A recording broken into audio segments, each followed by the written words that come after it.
Okay, welcome to the Environmental Sanitation Committee meeting for April 15th. As people keep joining, which is fine. Come one, come all. We're here. We now have a quorum. Sorry, we started slightly late, waiting for people to arrive who arrived perfectly on time. And then I was just writing down everyone who was here. Hi, Karen, everybody else. Since we were all here, has anyone actually had a chance to read minutes from Yes. last month? Yes, With I that, did. I did. anyone want to change or Yes, approve I them? do. I, Okay. on the, where said that this presentation was going to be made, it's the greening of the Harlem River, not the Hudson River. That's all the way towards the end. Oh, that's easy to fix. Yeah, Yeah. Yeah. and that's Right, correct. right. Do we have all our people, Kevin? Oh, we do. Okay, good. They Motion don't, to approve this. Second? All in favor? Yeah. Any Aye. contrary minded? Nope, approved with that modification, which I'll tell Artie about. Thank you. Perfect. We have lots of yes. Let's go backward. Let's just do that first anyway. I don't see why not. So chairperson report is articles about like how the city is built on water. And it's going to be bad in the future. And it cites the Tibbetts Brook as one thing that they were doing, the only thing we're doing so far to work on that. Also, that as far as what people are complaining about sanitation tickets, apparently, as soon as the city said they were not going to enforce compost, everyone stopped separating. There was a huge drop off in like the amount that they were collecting them.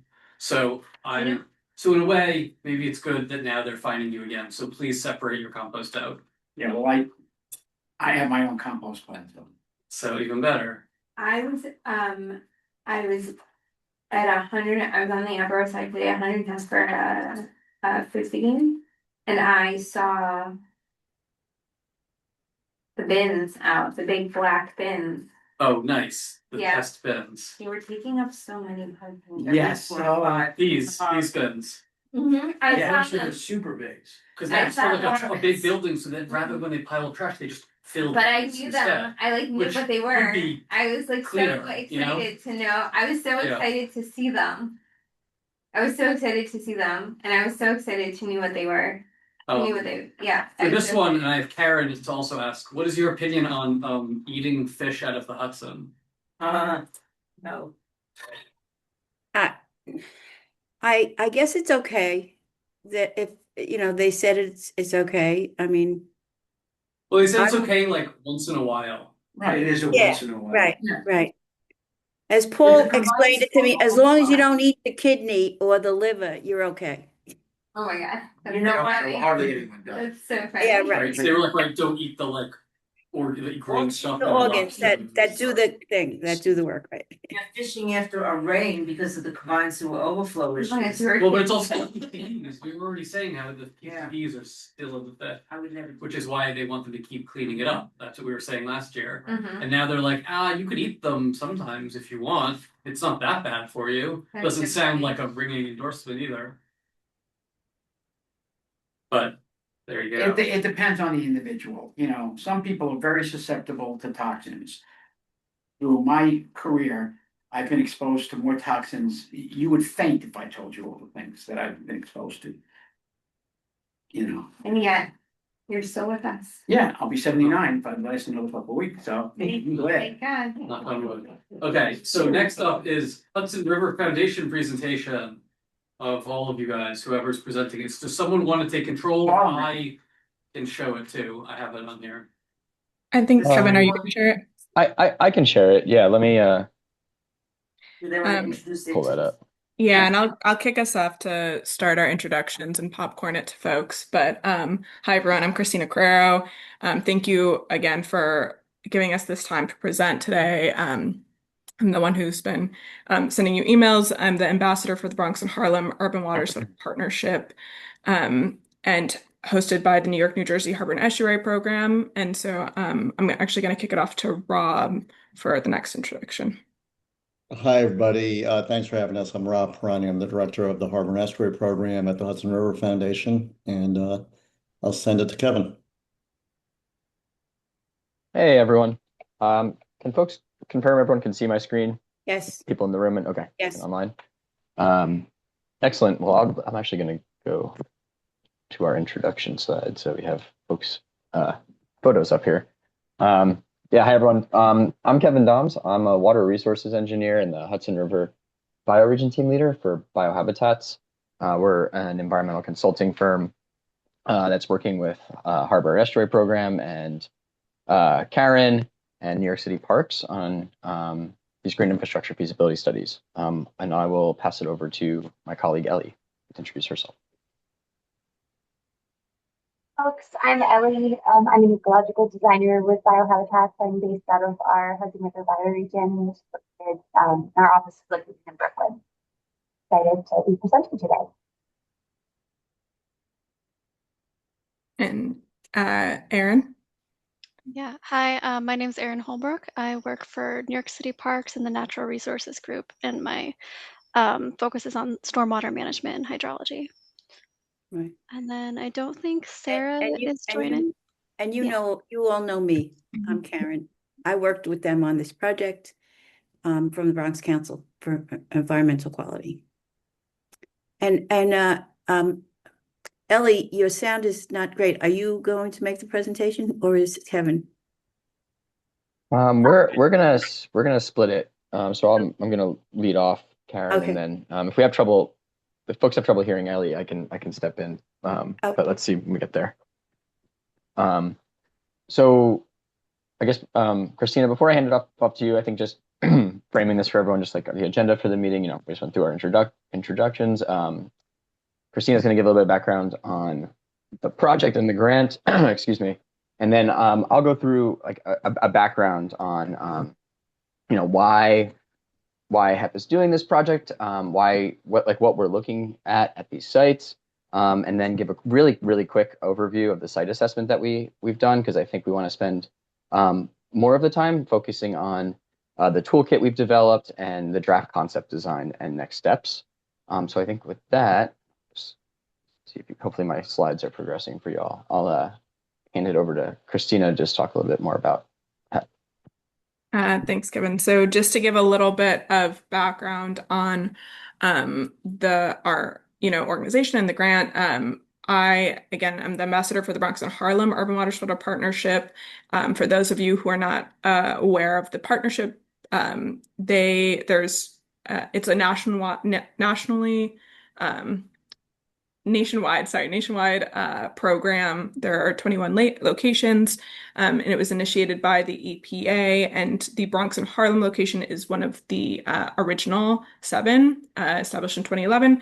And the goal is to connect community partners on these waterways with federal, local, and state agencies around some of the goals that you'll see here, including reconnecting folks to their waterways, improving habitat, water quality, etc., preparing for extreme weather events. And our location works with community partners, including BCEQ, Harlem River Coalition, Randall's Island Park Alliance, lots of folks on the Harlem River as well as on the Bronx River. And we operate off of 2 to 3 year work plans. And one of our work plan priority projects is to, work on supporting green infrastructure projects in both watersheds. Next slide, please. And so in looking at some green infrastructure opportunities that we could support, we, talked with our core, including Karen, and luckily had some funding from IIJA funding. That's the infrastructure and, sorry, I don't know if Rob, what's that? Infrastructure Investment and Jobs Act. Thank you. And so we had an opportunity to support programming here, and we looked at the Harlem River Watershed and Natural Resources Management Plan, which many of you will be familiar with. that we helped to partner with New York City Parks, BCQ, and other community folks on. And there were a number of GI priority locations there. And two of those were Mosh Parkway and Fort Independence. So through, some convening and discussions with other partners, including Deb, we identified Fort Independence as one that we wanted to pursue. And so then at the end of last year, we issued a request for proposals for a consultant to develop the conceptual designs, really focusing in on stormwater management and park beautification for these sites. That's when we selected biohabitats. And Kevin will talk a little bit more about that project, but also wanted to mention that we were lucky enough to get some additional funding from Group Tree Bed LLC, which is helping to support tree planting as well and tree stewardship with this project. Great. Thanks, Christina. So, like Christina said, we're working with the team on this green infrastructure feasibility study. And I guess before we kind of dive into this, given the makeup of this committee, or what this committee is focused on, I imagine you folks are familiar with green stormwater infrastructure. It might be hard to see a raise of hands, but generally, are folks in the room familiar with green infrastructure? Yes. Yes. Okay. Yes. Fantastic. We're very excited to see some of it happening here where they told us it wasn't possible. Yeah. So, okay. So you're familiar then with, and I used to work at New York City DEP in the green infrastructure group. And I remember doing all the assessments in the Bronx, and it was just like bedrock, bedrock, bedrock, bedrock everywhere. So we're, the purpose of this study was really to look at, I don't want to say alternative green infrastructure strategies, but maybe like different approaches to green infrastructure at both Fort Independence Park or playground and along Mosh Parkway. So these are the two study areas. We presented to Community Board 7 last week on the Mosholu site. We're not going to talk much about that location, just given that the focus of this meeting is Community Board 8. But again, happy to catch up with anyone after on what we're proposing there. So we'll be focusing on Fort Independence this evening. And just to give some more framing, this is essentially the limits of the proposed concept area where we are looking at developing recommendations and design strategies. And you'll see kind of by the end of this presentation, you'll see we're working towards a concept design. And I think it's also just important to note the funding for this project or the scope of this project is really just up through concept design.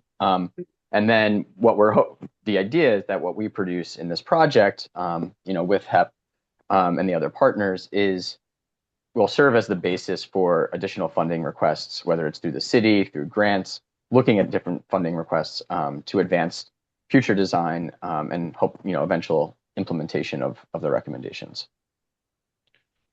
So the overall project goals, in collaboration with the various team members, kind of fleshing these out, is looking at mitigating flooding, so improving drainage and conveyance at the project sites, mitigating erosion and reducing erosion at both sites, and then throughout the parks, looking at urban heat island mitigation. There is a goal of water quality improvement, so managing stormwater, filtering it, and treating it. And then we're really emphasizing and looking to do that through nature-based approaches. So looking at improving habitat, increasing biodiversity where we can, providing kind of linkages between these sites and the larger natural areas that surround them. And all of that is really tied together in the park user experience. So, reducing the flooding on trails, reducing washout that are causing tripping hazards, things like that. And then as we're evaluating alternatives, we're also working with the project team to look at cost and maintenance implications. And in our Community Board 7 meeting last week, we got some really good input from folks on like what sort of maintenance considerations we might want to have in the recommendations that we're putting forth. And again, I'm just not sure how much like Karen or others kind of gave prepared you all for this. I think like we're really looking for feedback on did we miss anything in our assessment, and when we present the concept design, really getting your feedback on what we're proposing. So just to again provide some context. So real quick, I'll go through the site assessment, which I think most of you all will probably be familiar with, since you're familiar with the park. We conducted a quite a thorough desktop analysis, so looking at publicly available data related to LiDAR topography, soils. We mapped out drainage areas, like utility mapping. And then we went out into the field for a one-day rapid field assessment to verify and ground truth those desktop analyses. We found an additional catch basin that wasn't mapped. We saw basically where some minor topography changes were that were important to capture and consider. And we kind of characterized what the ground cover was across the site, really ground truthing what we saw from our desktop analysis. Using that to really frame and inform the recommendations that we'd be developing. And so I think, that go? Just going through a couple of the key findings from that site assessment work. I think at Fort Independence, one of the main issues that we're seeing is tied to washout, and both that's along the path, along some of the vegetated areas. A lot of those stone dust areas are getting washed out, and then obviously it's all flowing down out the entrance, down into these swales, and we've heard that there's bad flooding and washout near this bus stop, so it's all kind of coming out the park there. Throughout this park, the site, maybe a little bit less so than at Mashalou, but still, there are areas of compacted soil where, the lawn has washed away, whether that's from erosion from high velocity runoff, or it's from foot traffic, from desire paths, a number of different reasons why we're seeing compacted soil, which is then leading to more erosion. There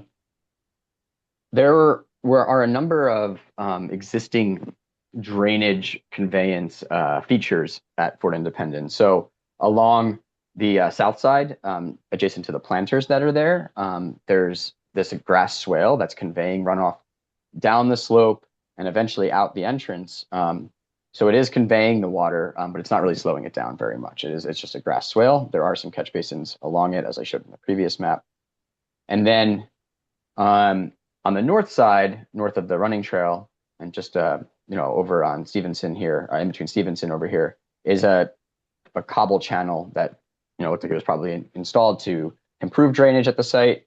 There is runoff getting there, but again, it's a straight channel and it's cobblestone, so it's some roughness, but not really slowing the water down very much. And again, just bringing it all to the low point at the entrance there on the east side. And I think, again, this is probably obvious to mostly everyone in the room, but really the big driver of this is the steep slopes that are throughout the site. So not only is the site just sloped way down to the entrance, a very steep slope along the trail, but coming off the reservoir, you have that steep embankment there, and it's all mowed lawn. And I think, that's just leading to high velocity runoff that's washing out soil, washing out the stone dust, and causing flooding in certain areas of the site.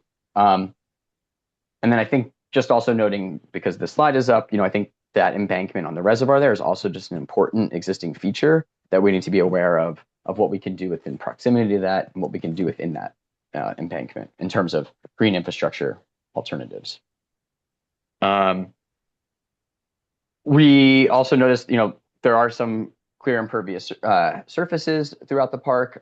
Most notably, the kind of the cobblestone areas around the trees, the large trees along the path here.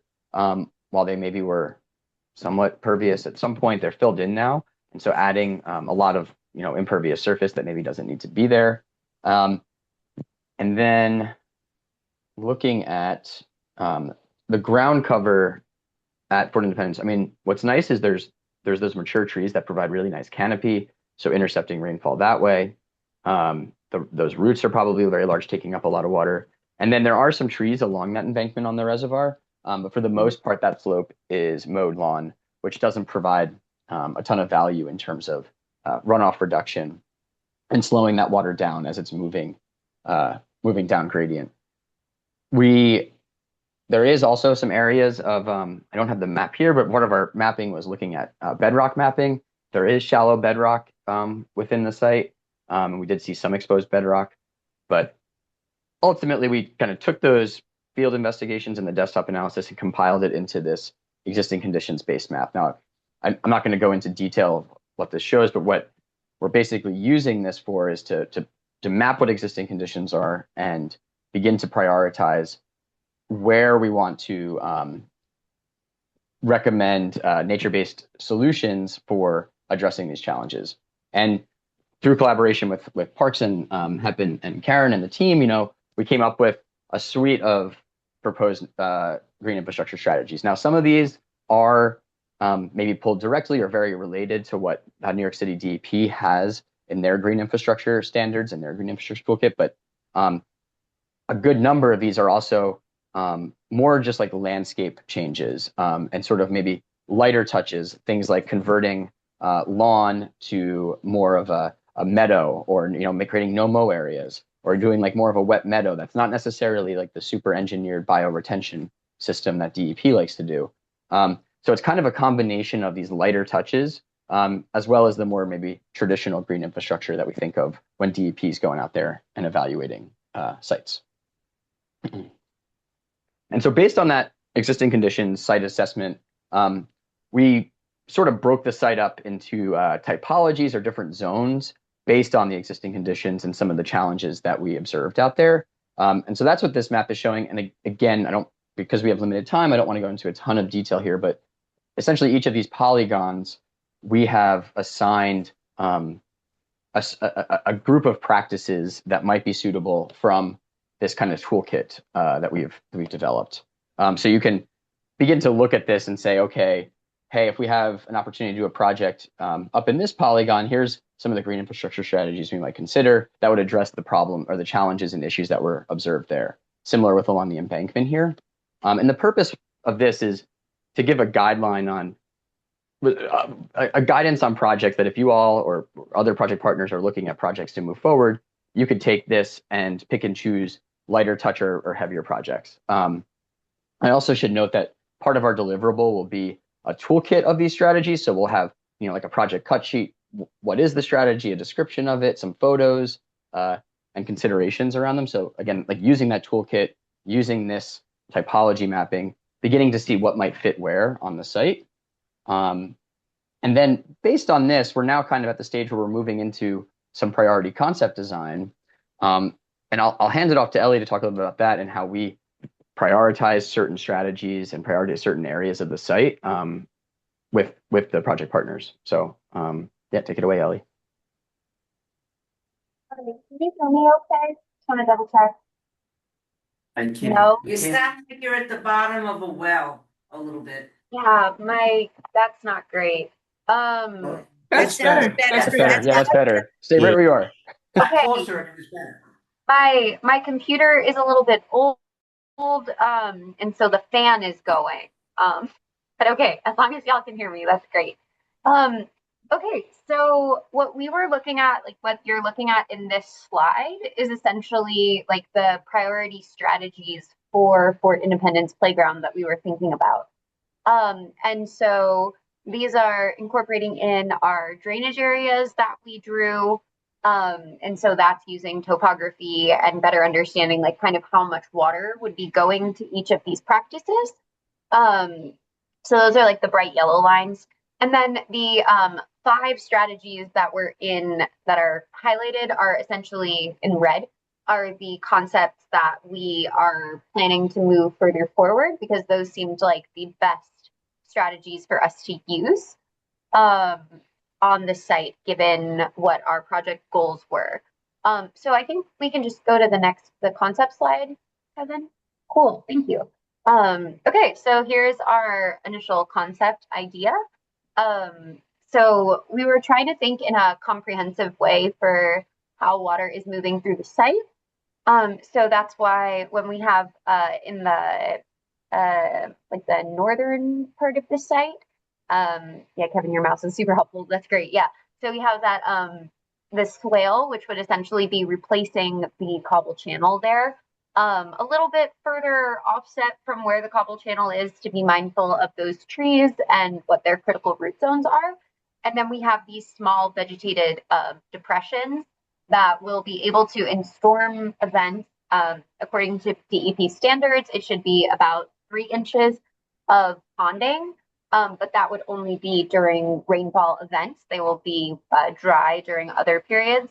And then as we move down the site, that swale and those depressions would lead to a conveyance channel of sorts. After speaking with the community board over at Moshaloo Park, it seems like after speaking with the maintenance staff over there, seems like the best option would be having some form of a trench grate that would go that pedestrians can walk over, and that would be the way to convey the water into the bioretention system, which connects into a catch basin. And so that's great because then that's better managing the water. As we move a little further south, we have that impervious removal of that running path, trying to get rid of that stone dust. That would just be revegetated.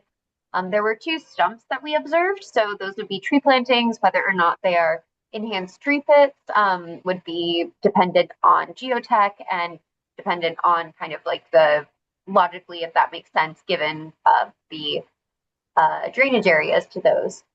And then moving further south, we have an additional bioswale system because we had kind of seen that existing vegetated swale. Yes, Deborah, you have a question? Oh, you can finish going on this slide. I just want to get my hand up because when you were done with this slide, I had some questions. Okay, awesome.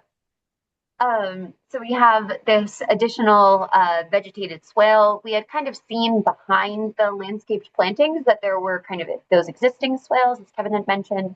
And so we would kind of just expand those a bit and create additional vegetated storage depressions. And then along the reservoir embankment, we would have more of a revegetation in more of a no-mow type of situation, and being mindful of the fact that people use that area for recreation and used for sledding pretty frequently. So the no-mow, it would probably get mowed perhaps like once a year, but the type of grass that would grow would not impact any sledding or usage. And then also we even like separated out a specific area on the steepest part where people are seen to most frequently be using it.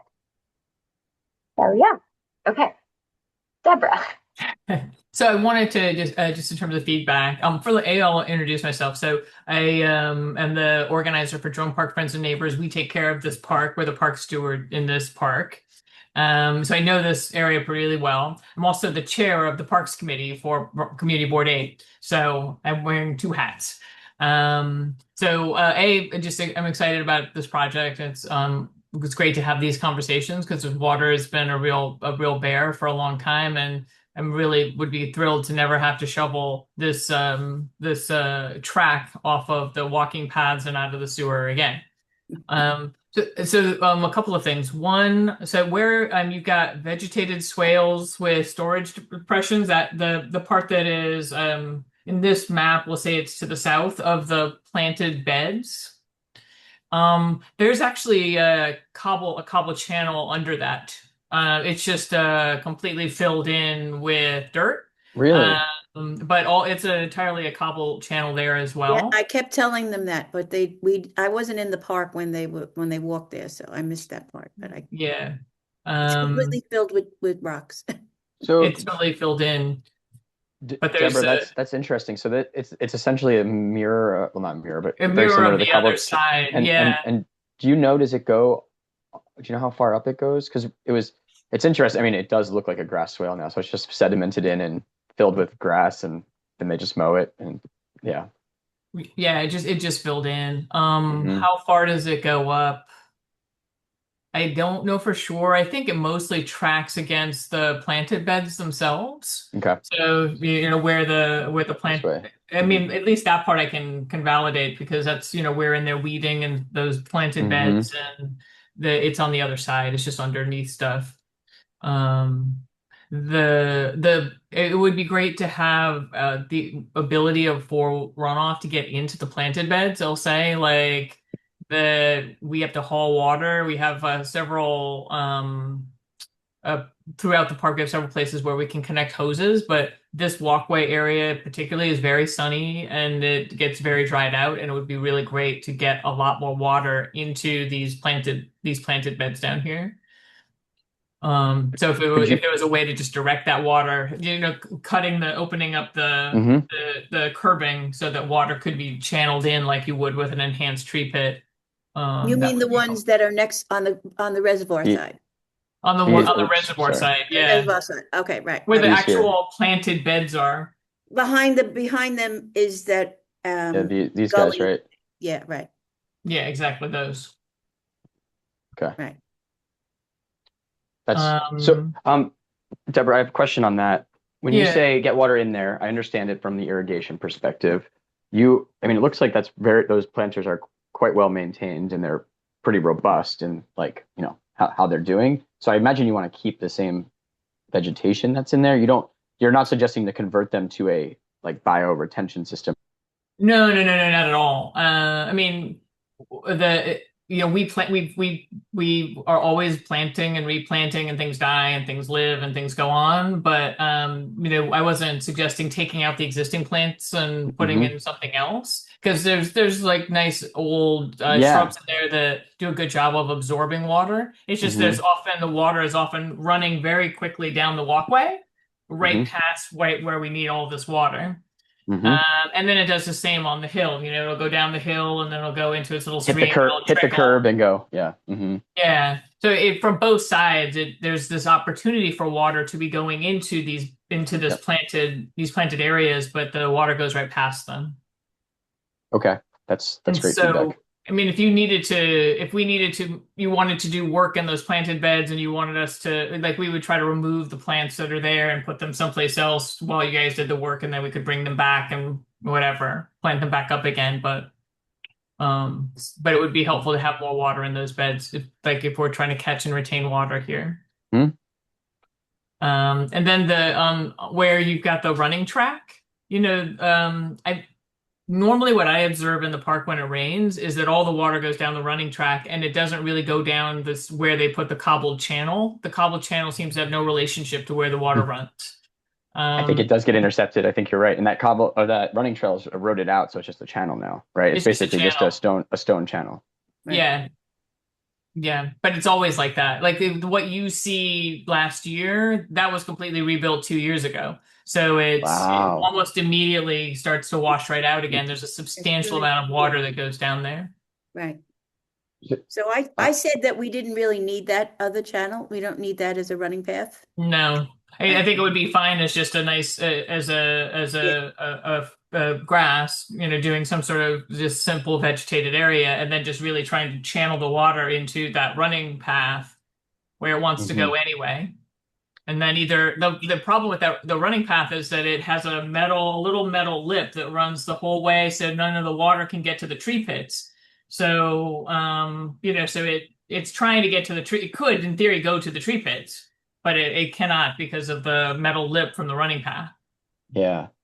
We are proposing to remove the running path. That was our number one priority. Yeah.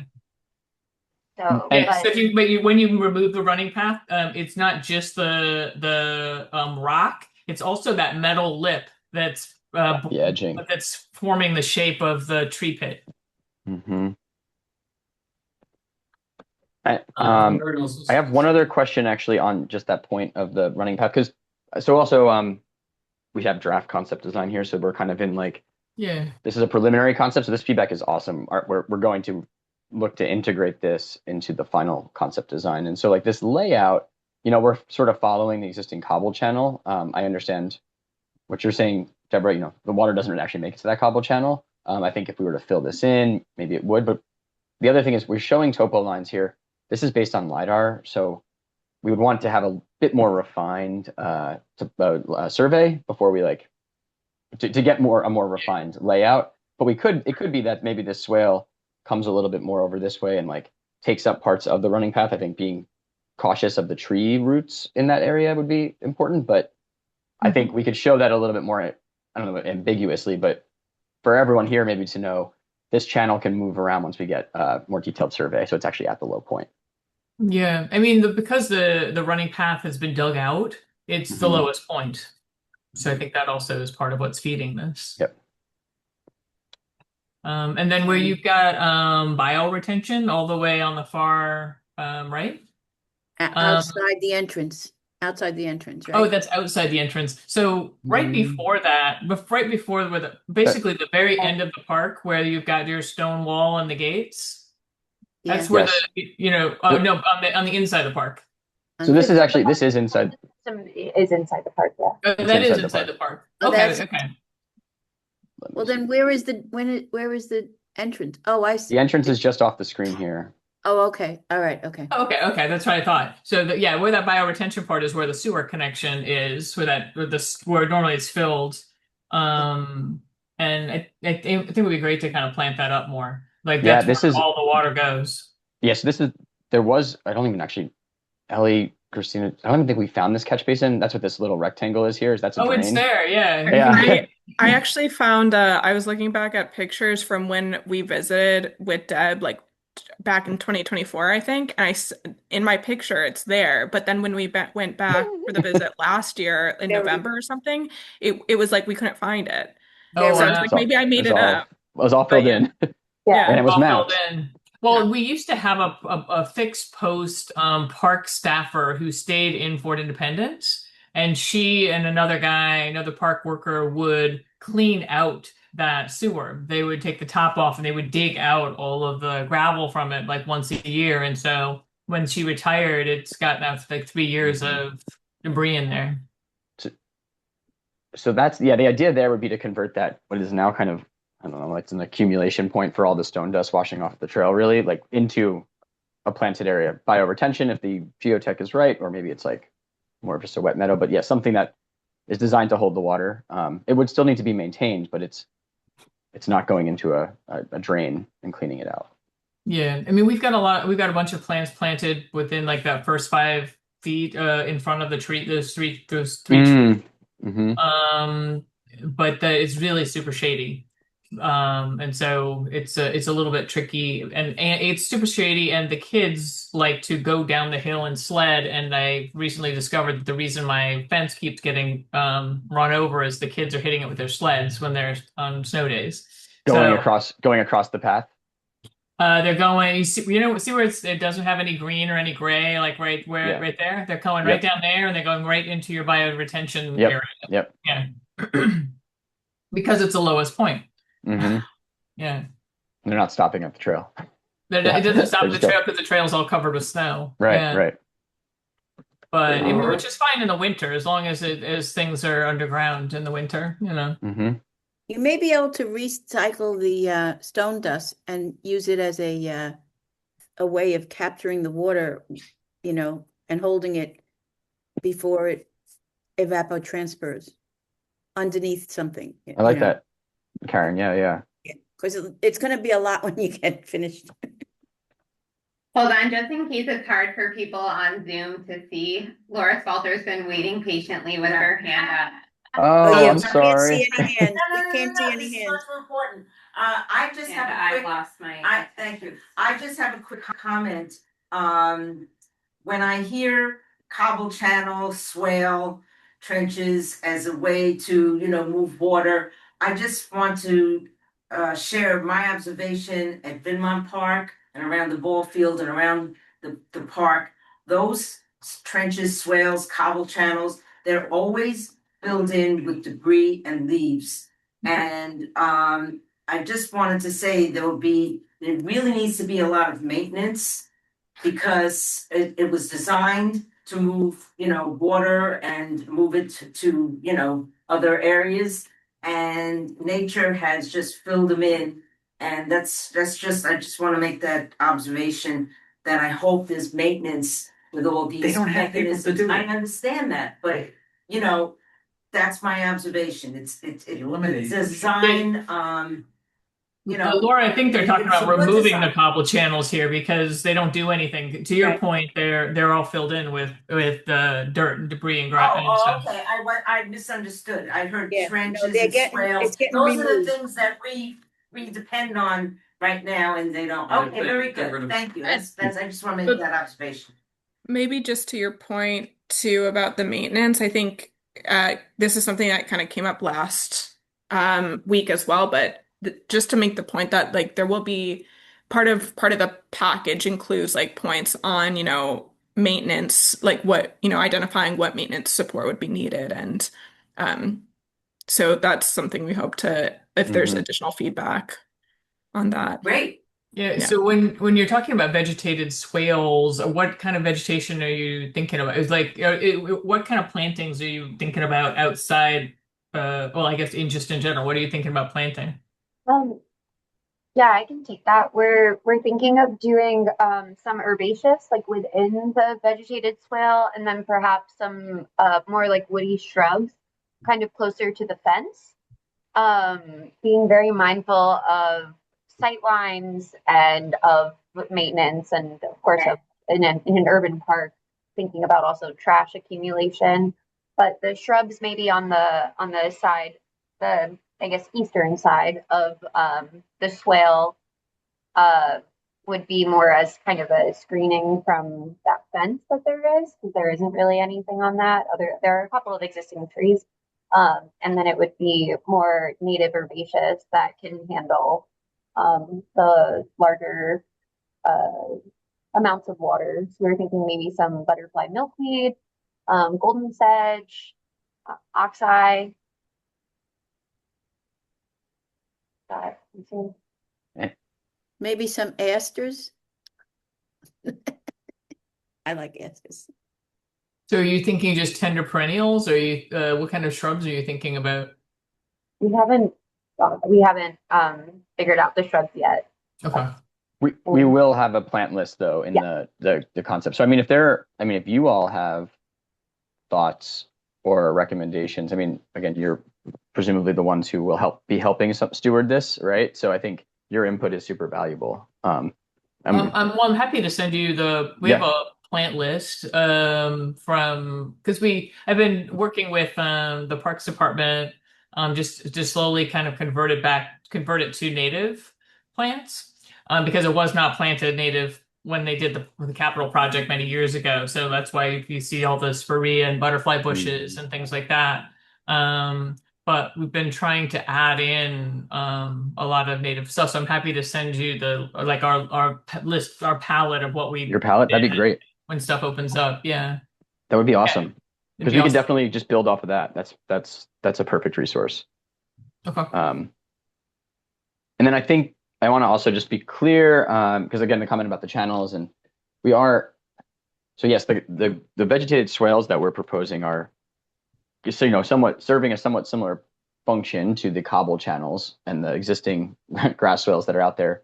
But the intent is that we're creating a little bit more of a meander, and then these vegetated depressions are intentionally designed. They're very shallow, but they're designed to kind of capture some of that sediment, so it's not filling the channel. And it will also pond water. So there will be maintenance, like those would need to be cleaned out, but they're more isolated. And I think, again, this is where we look for feedback. And as the design progresses, those could be refined. And it might also be that we're putting in like grade controls here. So things like maybe a wood, like a log sort of weir, or things like that, that's sort of trying to hold the water. So it's slowing it down, but it would all be tied out. So it's not going to cut around. Like the idea is to try and slow the water and hold it higher up on the landscape. So it's not coming down with such velocity and, washing everything out downstream. Mm-hmm. And I'm sorry if there are other folks in the room that are raising their hands. I'm not seeing it, but Yeah, I don't see the hands. No, you can go on. Is there more? Okay.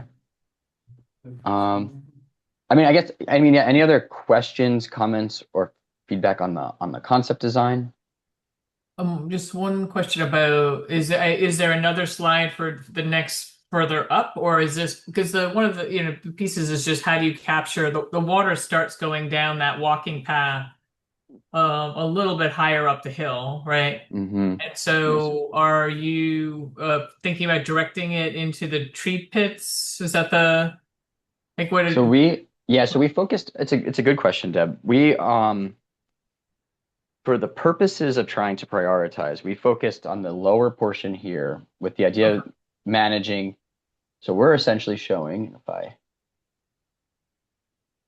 we're essentially managing this the yellow lines are the drainage areas, as Ellie suggested. So we're managing this drainage area here. This one, you can see my cursor, like this one here, that's kind of in the middle, that is the path. And then most of this area again, based on the LiDAR we have, which is not great topography, but I think it's 2 foot contours, is going into that channel. This area up here, because it's mostly lawn and it's a little bit flatter, and it goes into this catch basin eventually, or at least that's how the drainage shows. We felt like that was not as much of a priority. But if, again, from your observations, you're saying, again, I'm not sure. I'm not saying this is what you're saying, but if you see that this drainage area is going, say, into this swale here and running down the side of the planters, that's something we want to know, because then we could build that into our design. Because we're really focused on the washout down at the eastern part here. Yeah. Right at the bottom. So where the dog run is, right? Yep. We could start right there. So that, like, the water starts in that bottom corner and starts to go that towards the path. And so the Here? dog run, all the gravel for the dog run is basically pushed up against the fencing and stuff at the top side of the dog run, by water. So that's where it starts, right? And then I don't know how or where the water goes. I'm sure it goes towards to the right, when it's coming out of the dog run. Probably kind of goes like this, like a corner here. I'm not sure if this is making sense. Right, That it's if probably, this, yeah, exactly. It's going. like So this is that drainage area, kind of maybe what it sort of. Yeah, exactly. This all Because drains down in that middle. So if you think of the dog run, you've got that little middle planting bed, that green area right there. Yeah, that's capturing a lot of the water that's going down. And then that's a big hydrangea bed that's right next to it. Okay. And shaded, and there's a huge tree in the middle there, and yeah. But that's kind of where your water, if it doesn't get caught by that big hydrangea bed and it's coming from the other side, so we've got all that impervious stuff, right? You've got the impervious basketball courts, you got the impervious handball courts, and then it's just going into a lawn that's completely hard. Yep, And it's all compacted. Yep. It's all compacted, so that's where it all is running down across your top. So we can look to adjust these drainage areas for one, but then maybe just look to basically extend this swale treatment idea up a little further.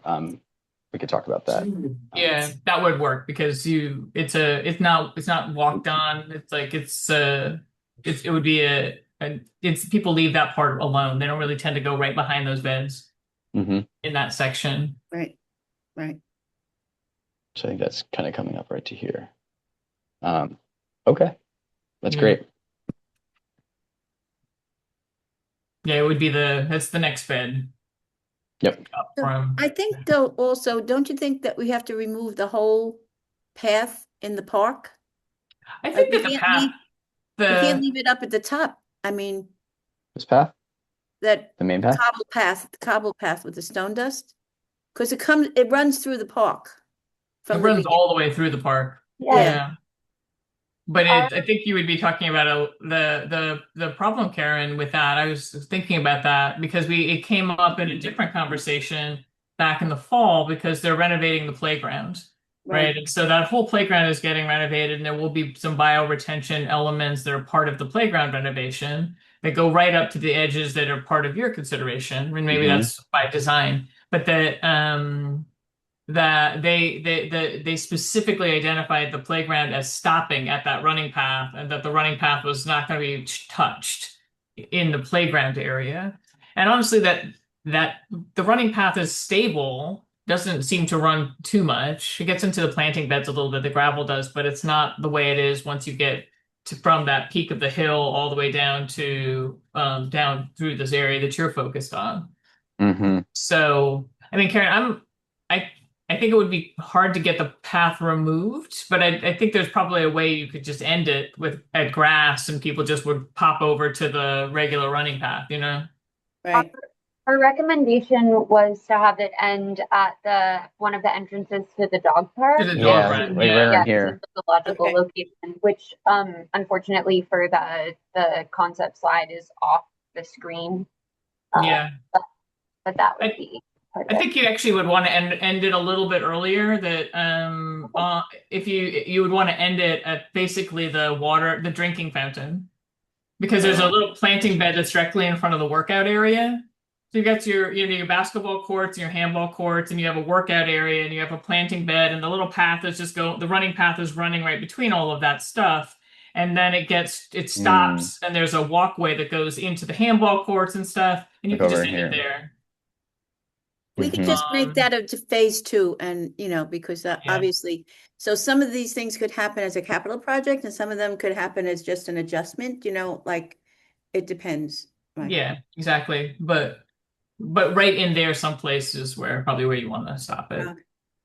We can call that out, I think, in just so it's documented, right? I mean, again, Right. we're developing concept plans in the sense that Right. we're not doing robust grading or anything like that. So it could be a Right. call out on a polygon. Yeah, exactly. I mean, if you take a path to the dog run, that's fine too.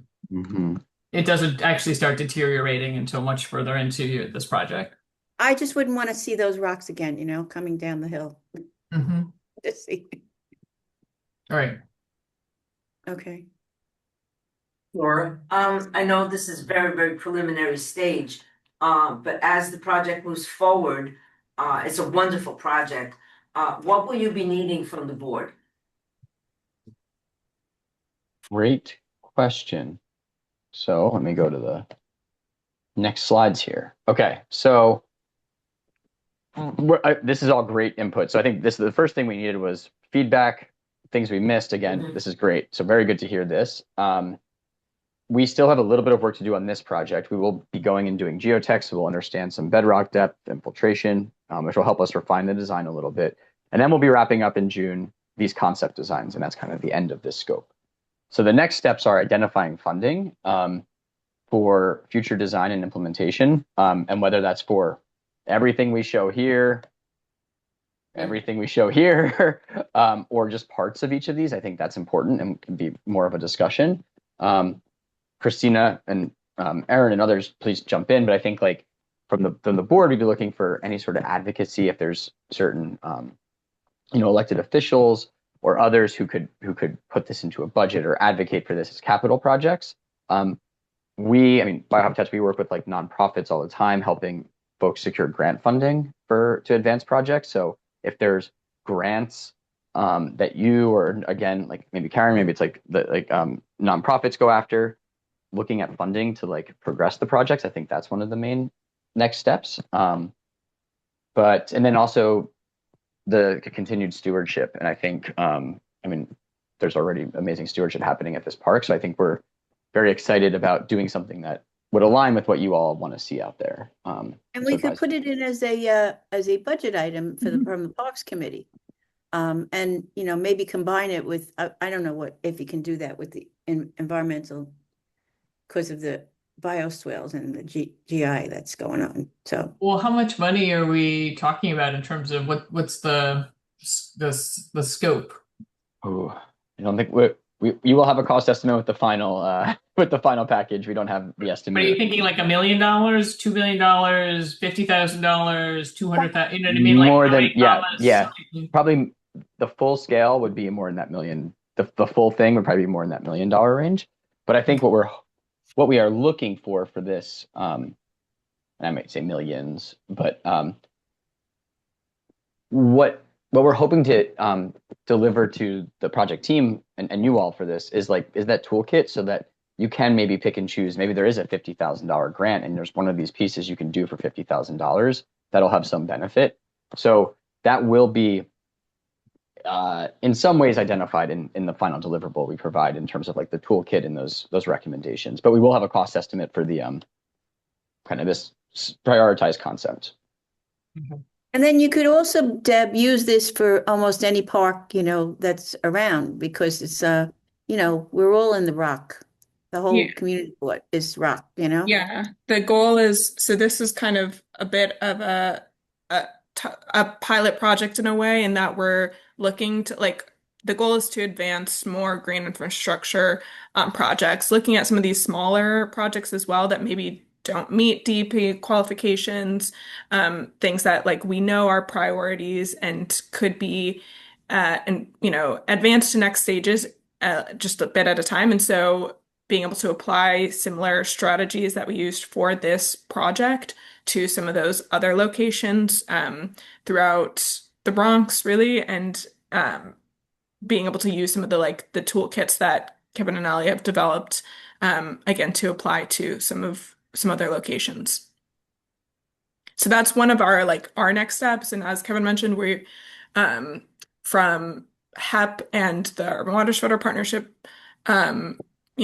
perspective, we are interested in trying to work with New York City Parks to maybe look at additional funding, whether that's capital funding through parks. There are a number of other, grant opportunities that we can look at, including state, Bond Act funding. So those are things that we would consider or work with community partners or parks to help apply for that using this report. But having it as a line item in the budget would be really helpful. Having the support from the community board, just generally really wanted you all to be informed and hear your perspective on this. And that way we have continued support for when we can eventually get to the next stages.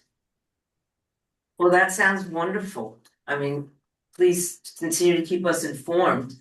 And I'm sure that we'll continue to discuss it in committee, in the Parks Committee, and would want to be supportive. And I will also tell you that it's also part of the Hilltop project that we did many years ago, which came out of this committee. Outside the park where the water's going now, maybe it's not going to end up there, but I think we have John McLaughlin saying he's going to do something on the outside of the park, like going towards where the bus stop is, which is all washed out. And really the DOT should do it, but that's what happens. Maybe DEP would do it and it would work out. DOT only does bike lanes. Yeah, I know. The other thing is that this neighborhood in general has so many mature street trees and they're dying. So many of them, and that will be happening at the same time, just from age and different things in that community. So having more compacted, so no water goes down. infrastructure every way we can. I mean, particularly, right, Karen, in that community, Yeah. all the trees were planted around the same time, around the amalgamated, and there's going to, those trees are really anchors, but many of them are aging and coming down. They don't even look like they're coming down, but the park's is taking them down because they're saying they're sick. Right. Yeah. Well, the trees around the reservoir, many of them have been infected with a fungus that eats the interior heartwood. Yeah, right. Yeah. Right. They've been on tour. So that's why this particular neighborhood, this is a very important place, project to have this blueprint.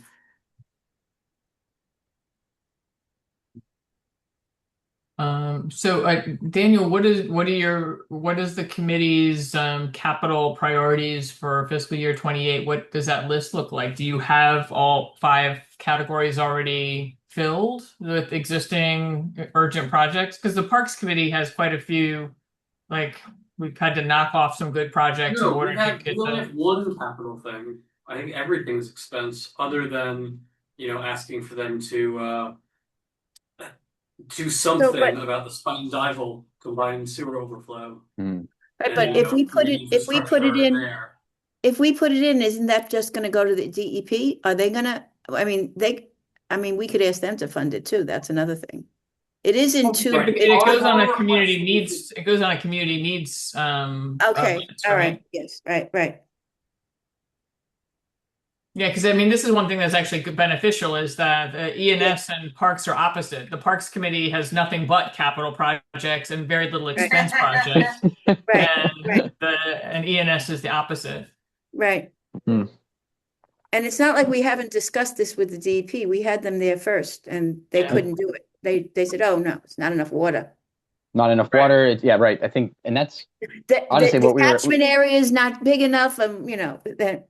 Lots of excuses. I think that's also what we were excited about is that it's a challenging site and project because it's not, again, DEP cares most about the CSOs, right? And if it's not much impervious surface, they're not going to get their credit for it. But it's a real problem because there's washout, there's erosion, and there's really high velocities. So it's still stormwater that needs to be managed. It just doesn't fit into their priority list.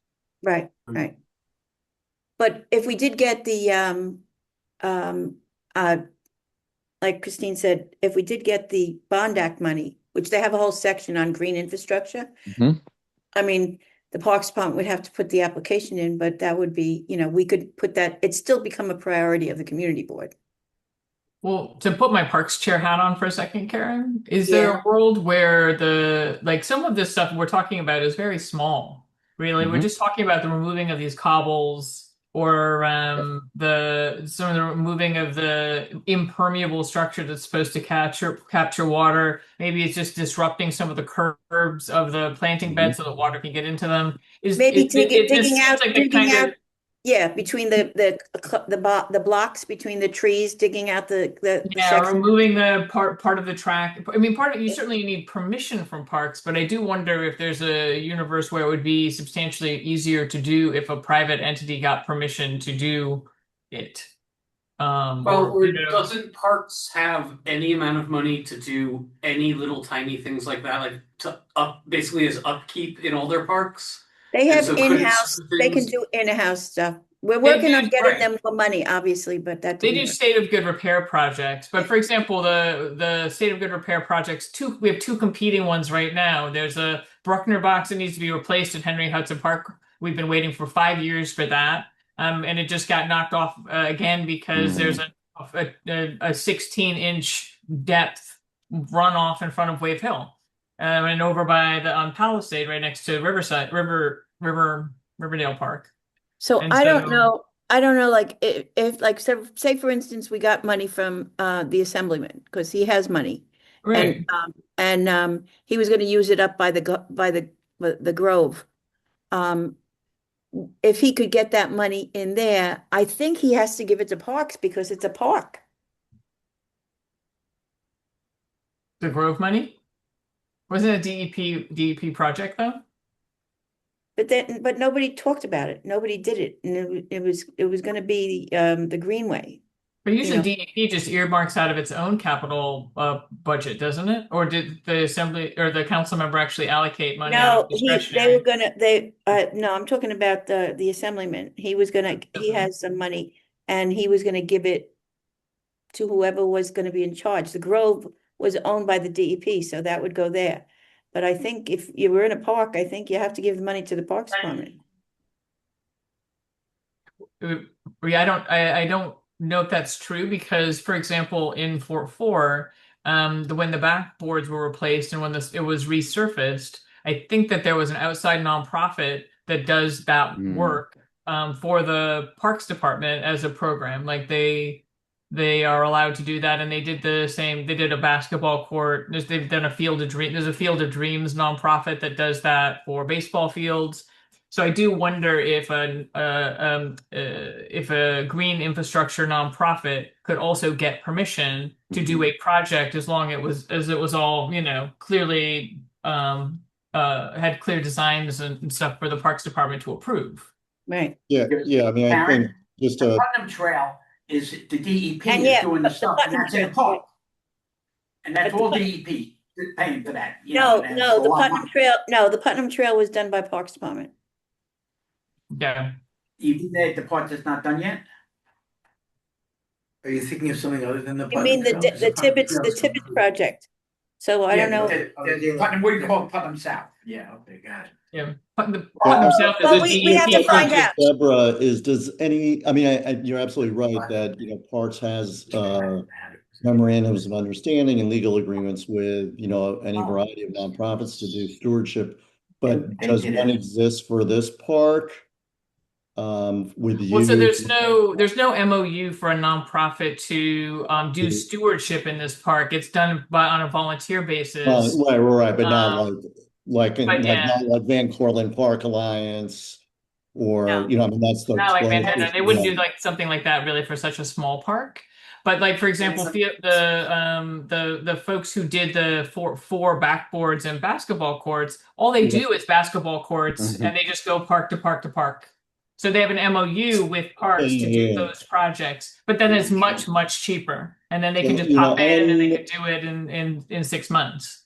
Right. So, I mean, in terms of I mean, I think, step one, I think as everyone's recognizing, I think is really for, for this plan to kind of lay out the kind of menu of options and maybe with some understanding of, what's capital, what's operations and stewardship and, where's it, kind of to what somebody was saying, like what's the gray area in between where we could do it on the cheap. And then, I think in terms of possible partners, Natural Areas Conservancy does do some work in parks. I don't know if they certainly do restoration projects. I don't know if they've done capital projects like this. So that would be one possibility. New York Restoration Project, another partner that does this kind of work in the Parks Department, with the Parks Department. But at the end of the day, I think we'd want to get, the Parks Department would want to, it would have to be something that they, approved and the community board felt made sense and was on, your priority list of projects. And then, we can figure out the best tools for getting it done. I think, Rob, that's a really, really good point in terms of like what at the end of this project we can do that's most valuable is it would be great to get everyone's input, like the immediate project team, but then also when we distribute this to folks, input on like if we just sort of delegating like this part of the project is more of a capital project, this one's more of community led. Get like input on that. But then also identifying potential partners because like you all are much more plugged into like whether it's a nonprofit. I think you're right. Natural Areas Conservancy, Rob, is a great option. Like I know Oded just started as the executive director there, and he's done a lot of green infrastructure work with groundwork in Valley. So like, I think if we can just identify like nonprofit partners, so we just have it documented. I think that would. And they might like this because this is like an experiment of how you do it, in parks. Proof of concept. Yeah. Right. I mean, I don't know. Does the committee want to take a vote, or we could just discuss that when we get to the budget?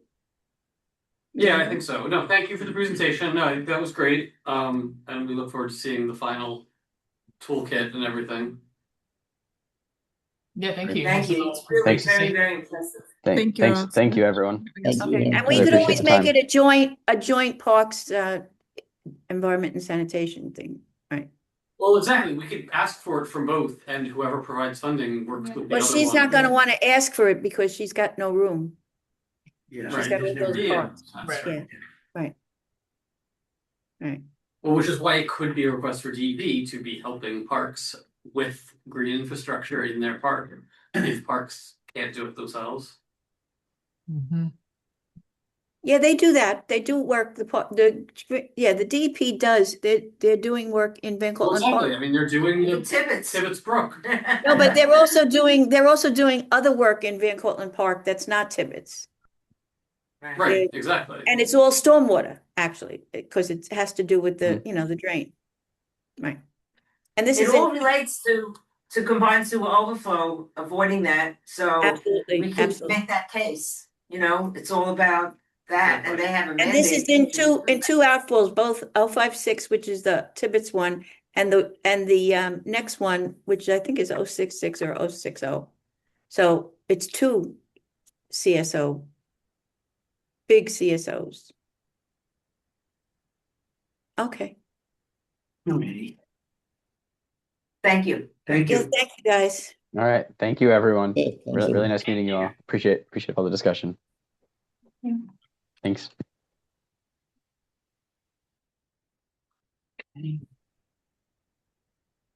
So. So we'll continue with the agenda. Exactly, which is more budget stuff, which is what we already naturally went right into. And Right. exactly, as Deb points out, we only have the one capital budget request that we will keep on there is combined sewer overflow to deal with the outflow from by Spine Dival by the Winter North there. And they always say that they're awaiting matching funds from OMB based on the Army Corps of Engineers study on what they could do for like a living shoreline there. So that stays because they're not like they say they say cannot accommodate. But they say agency does not support and cannot Well, accommodate. they said that's a canned response, and what they Right, mean right, right. is Please that- contact the agency right. directly. is that they're with awaiting the proper- matching funds from OMB Mhm. Okay. before they can, I guess, allocate their own funds toward it. So I feel like Let's it's a make them an valid offer thing, they yeah. can't refuse. Exactly. Yeah. So that stays, and that's good. And then I think another one to implement green infrastructure as described by what do they call biohabitats in Fort Independence Park can be a Right. DEP request. Yeah, and we can just inform them what it is. If they don't do that, they're just gonna have runoff coming out on the street continuously. Like, Well, you exactly. have- Anything you can capture is better Yeah, than right, not right. capturing it. You'll just keep going down. Especially they're gonna do the tech thing, and if they find out that it goes down 5 feet, that's fine. That's that's the answer that we need, Right. really. So that would be great when we finally have those numbers, but we can make Yeah. a request without those numbers for now. Right. We have to put a number in it though, right? We don't put amounts Well, we don't. on any of our requests, no. Because I They have no probably idea. don't have to. I have no idea how much a living shoreline would We cost. get estimates from people who want them, and they tell us what they cost, isn't that? We've never done Standard? that here. Yeah, but Okay. that's somebody else does that. We never do money. Yeah. We're just like, do this, and then they It's can just say, dreamers. Yeah. yeah. Right, and people come to the community board, they think that there's this budget of millions of dollars that we're gonna give out, yeah. Right. Yeah, I got $100,000 right here, let's take care of it. That is why I joined the community. Right. That in the late night meeting. So let's What? well, The catering. we could They're sort just of to submit always these be next time. kosher cookies. Alright, so we're adding that capital item for Okay. Independence Park green infrastructure funding for implementation of that plan. As much of that plan as you want to pay for each time. It can be a revolving capital project every year, do a piece of it. If they actually put money toward I it. mean, probably we should use the whatever titles. If Yeah. They go. Well, yeah, exactly. I'll use they whatever would that get felt to from that right, presentation. and Yeah. maybe, dress it up and say pilot project. And in the year 2040. Yeah, that's true. You've done, I mean, Yeah. it seems like pretty small, but relatively small potatoes. It's a very small. But it is, area. well, right, and it goes Yeah. in our first expense project was always to evaluate a street segment or intersection for green infrastructure. To do the things that I they're see. doing now Yeah. at Fort Independence Park. And we've always been asking DEP to do it Oh, I. anywhere in our It's a district. pilot project, Yeah, so those are, this is all exactly what we've been asking for. And we'll continue to ask for. So we But it's should nice write that it you're up. already We should moving. write it up. First of all, it's not going to be for this budget area. It's going to be for the next one, which starts in July, right? Yes, Well, the they were using 20 Right. 2 years of that. 2028. Right. So we should say, in order to abate the runoff coming out of the park, this project is necessary. And not to mention, the potential for people slipping if it becomes icy, Well, stormwater runoff Nobody is the slips magic before word. 2029. Karen, I Yeah, have no, a right. question for you. Right. You're always talking about how property owners and developers are responsible for the water runoff from their property. Couldn't a case be made then to try to force the city to do that? Well, that would be then you're putting it back on parks. it would be Right. parked. Yeah, right. But it would be the. Well, it's New York City. New York City is the owner. Parks are just a It's mess. like arguing with the police power that there need to be more police. I mean, or, Yeah. we all need to live in a better place, but that's not. Your neighbors need sucking from an. The buck always stops with the city, So unless how, someone gets hurt. we on our list, Yes. So those two, so now we have two capital requests this time, up from one. I think that's okay. fine. Well, we might have There's- more than two because we might have a two different things. Like we might do one side, or get rid of the path and do the stuff on that side, and it might be two different projects. We don't know. We could do that too.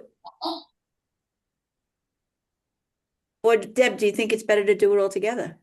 We should do it all Yeah, they probably- together, because it's, that way they can always phase it. Yeah, okay. Right, well, that's it, and that will help Yeah. For this, push for this better, so I feel like it can be more general for now, and that when we get that in June, for the next one, we Right. can be more specific about like certain things once, or maybe when they come back to us and they're like, this is great, like what would you want us to do? We'll have the toolkit to be like, But this well, would be this thing cap- would be good, yeah. Right. This would That's be a capital, capital. yeah, I think so. But it shows our intent Yeah, and our I mean, you asked interest. for the whole thing, right? Right. And It shows that we're supportive of this, even at this Yeah. early stage, which is always useful to build on. exactly, how many years did you people have to talk about Tibbetts Brook until that's? Oh, forget it. 30 years. It wasn't great when we started, all right? They're almost We were done with it, I right? brought in minutes from like the 1980s where we were discussing the same So you gotta talk about it. The same It'll thing. eventually happen. in Not Tibbetts. Brook. Yeah. Yes. Right. It had been discovered? It Yes. was discussed in the And index. discussed about what to do, and all these plans, and just, Yeah. Yeah. Takes a little time. I've been on this committee for over 30 Yeah, years. no, we're planning So to- those are good. That's good. That's And good. also, the other thing we can do with them is, part of the project was, even though he said he was gonna have it, in the specs for the DEP, that you could do more, because the DEP only does like 2-inch storm. And sometimes you might have the capacity, especially here, to like use more land and be able to capture more rain at one time. So we could do that too. They're willing to do that in the Parks Department. So we'll see what happens. Okay. Our next expense request has always been to litter patrol around Jerome Park Reservoir. And their response was. They can't accommodate. I know. But yet, very recently, DEP did a multi-day cleanup all around the reservoir. Well, Farrah, that's. And it that's was, a and district it was service DEP, cabinet. doing it. Yes, but district service cabinet, Yeah, it was brought up by Farrah. I got pictures of But- trucks going around. You know- How does it look now? Right, Everybody. right, Good so for we now. have to continue to work with district. Yeah. Well, the local people just did a big cleanup, and they had 5 bags of litter that they picked up just from Giles down to Fort Independence and then down Fort Independence. And the other side is all a big mess after the snow, I mean, Yeah. Well, and I did myself 2 large bags of litter out of the Fort Independence bed, and then the 2 beds, one before and one after it, because they were just filled with litter. I still have to get down to the Perrott Street bed, which is filled with litter, and that whole area right in front of Fort Right. 4, very filled with litter. Right. Exactly, and that's why we ask for increased funding for maintenance contracts to pick up litter within DEP property around Jerome Park Reservoir. It's not DEP park property; that's Parks property. wait a minute, Is it? wait a From the minute. stone wall to the sidewalk is Parks, but DEP mows it as on a Parks contract, or on a DEP contract, but it's Parks. Interesting. No, I think it's Good. actually, they have an agreement. It's the, They have an 11 MOU. the Leventhal memorandum that whoever is, each part is a different part. One is DOT, one is DEP, and one is Parks. But Parks doesn't do the area to the wall. Parks does the area in front of Fort Independence Park and Fort Park. No, it does also from the wall to the sidewalk where the running path is. Oh, Maybe should this just be a request for DSNY? Because really, the sanitation department can clean any city property. Yep.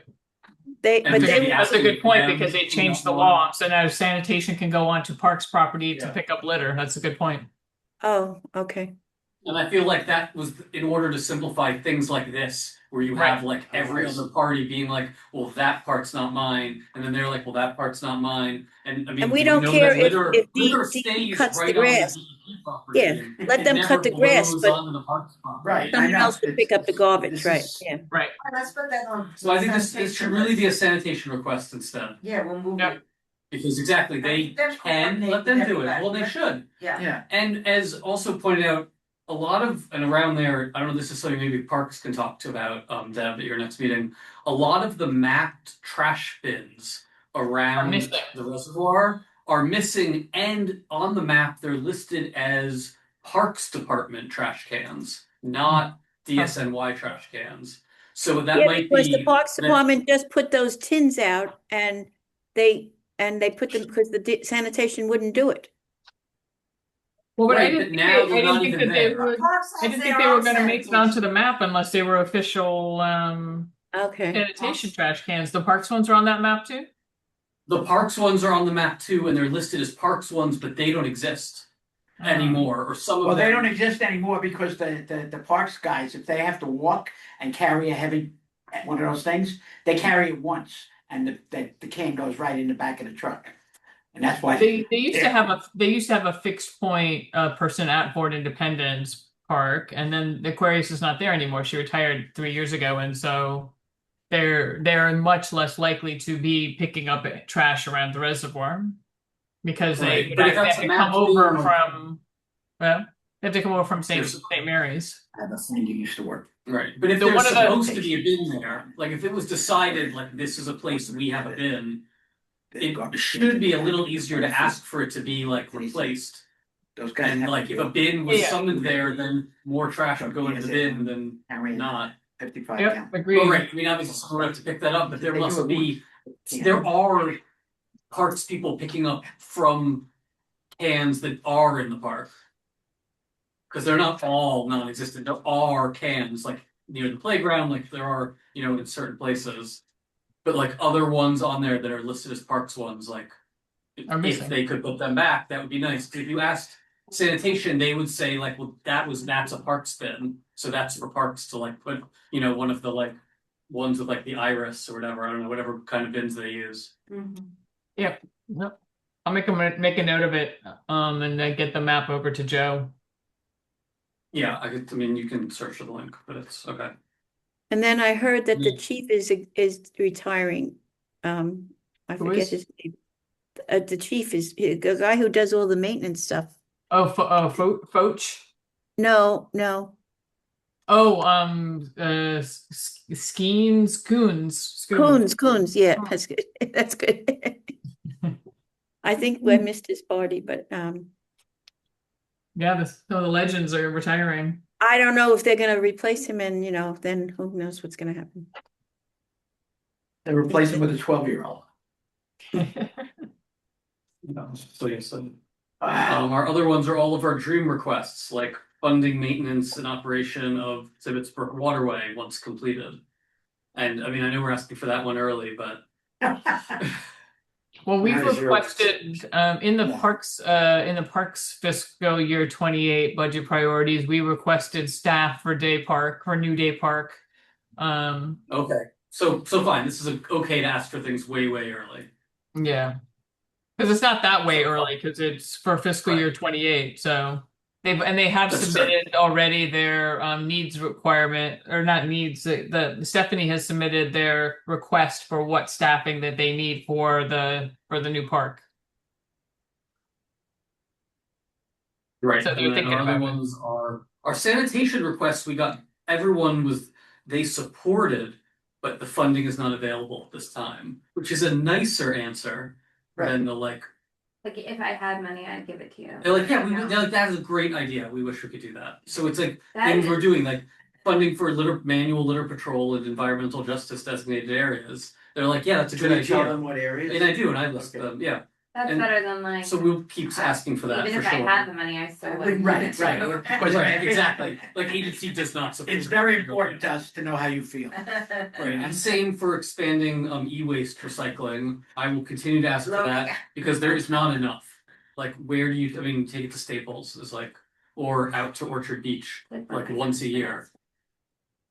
And there used to be like in big buildings there was like e-waste drop off, but I don't know who was picking that up. It was probably an outside contractor, and then the city stopped working with them.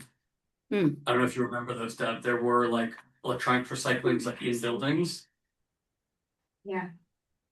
Okay. but so we asked for it because it doesn't exist. And have more of them. Are we ready to vote? Oh, right, and increase vacant lot cleaning, because isn't that good too? And they support it but cannot accommodate.